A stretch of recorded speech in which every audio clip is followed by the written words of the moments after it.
안녕하세요, 이시안입니다. 네, 안녕하세요. 이낙준입니다. 의사로서의 경험이 있고 유튜버로서의 활동, 그런 여러 가지 스토리가 작가님한테 이미 붙어 있는 셈이잖아요. 이런 스토리들이 본인의 성취에 어떤 영향을 주었다고 생각을 하시나요?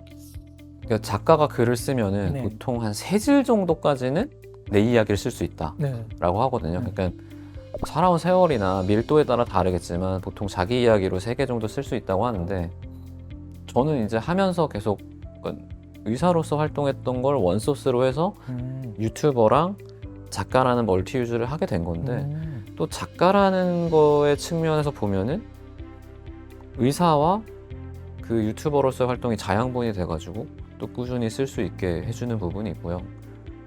몇 명이 물어봤어요. 어떻게 이렇게 계속 쓸 수가 있냐, 어떻게 계속 이야기가 나오냐 라고 했을 때, 제 인생이 무슨 엄청 훌륭한 분 혹은 엄청 오래 사신 분들에 비해서 뭐 경험도 적고 별반 특별할 것도 없고 사실 엄청난 고난이 있었던 것도 아니거든요. 근데 그럴 때 이제 의사라는 것도 꽤 특이한 경험이고 지식이고, 또 유튜버라는 것도 사실은 꽤 특이하고 뭐 재미난 경험이니까 이런 것들이 좀 도움이 되고, 의사에 조금 더 집중을 해보면 우리가 이제 의사 힘든 직업이다 이렇게 그냥 쉽게 말을 하지만 막상 해보면 진짜 힘들긴 해요. 특히 그 수련 과정이 인턴 레지던트가, 저 때는 또 전공의법이 없어가지고 주 보통 한 120시간에서 130시간을 계속해서 근무를 했어야 되는데, 120시간이면 하루에 나누면 열 몇 시간씩 해야 되는 거 아니에요? 네.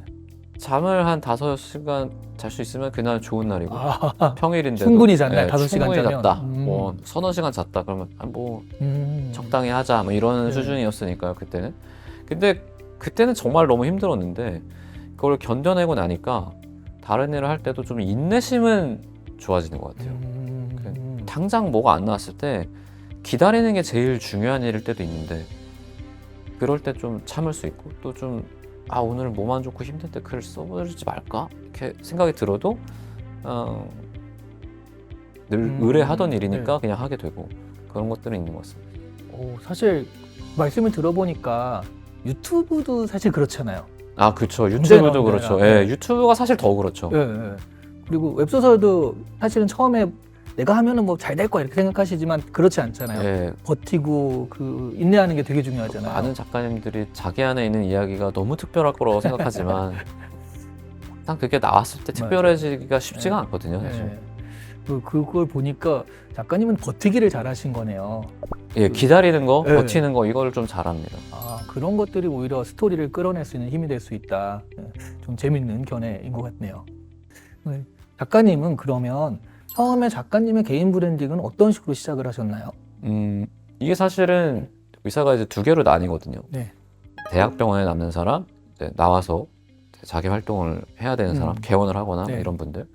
자기 PR이 더 필요한 부분은 사실은 이쪽이죠. 옛날에는 사실 의사들은 기본적으로 면허를 가진 전문직이니까 그냥 난 전문입니다 라고 하면 그것만으로 PR이 되었던 것 같아요. 근데 이제 제가 본격적으로 필드에 나왔던 거는 이제 기본적으로 의대 6년, 인턴 레지던트 5년, 군의관 3년 하면 이제 14년이 흐르거든요. 34살에 딱 필드에 나왔을 때는 2018년이었습니다. 그때 이미 활동 중인 의사가 10만 명이 넘었어요. 그러니까 군의관이나 레지던트 빼고 저처럼 이제 나와서 활동하시는 분이 10만 명이 넘었고, 이비인후과 전문의들도 숫자가 너무 많아져서 신규 개원을 하면은 일단 365가 약간 디폴트였습니다.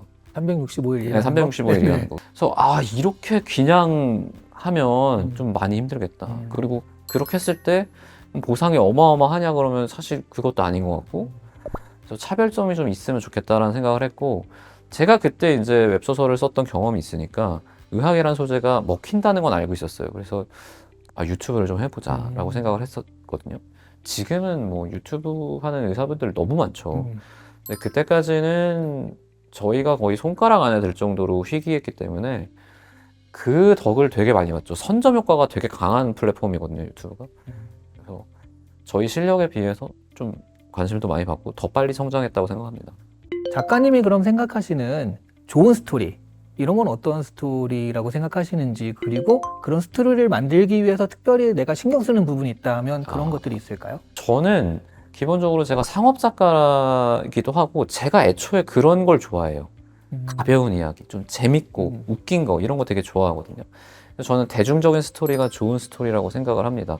그러니까 누군가는 당연히 그런 무겁고 진지한 이야기를 하셔야겠지만 저는 제가 잘할 수 있는 게 대중적인 스토리고 이것도 의미가 있다고 생각해요. 그러니까 어떤 사람이 뭐 현대사회가 힘들잖아요. 네. 하루를 이렇게 지치고 힘든 상태에서 들어와서 틀었거나 뭘 봤는데 이것도 무거우면 좀 지칠 수 있다는 생각이 들고 더 우울하죠. 그걸 네. 보면. 네. 제일 중요한 건 저는 사실 캐릭터라고 생각을 하거든요.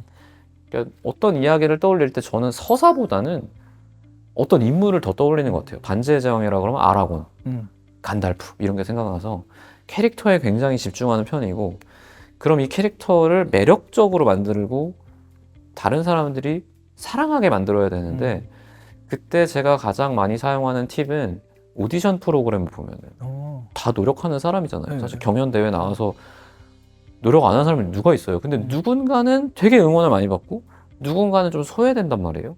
그러면 여기 나왔던 인물 중에 많은 사람들이 사랑을 하는 인물, 그걸 딱 보면은 특징이 하나 있는 것 같습니다. 이 사람들은 상황이 뭔가 어려워요. 근데 그럼에도 불구하고 노력해왔던 사람들, 네. 이런 사람들을 되게 좋아한다고 생각하거든요. 예를 들어서 뭐 몸이 아픈데 계속 노력을 했다. 뭐 가난했지만 꿈을 포기하지 않았다. 이런 인물들. 그래서 그런 거를 고민하고 캐릭터를 좀 조형하는 편입니다.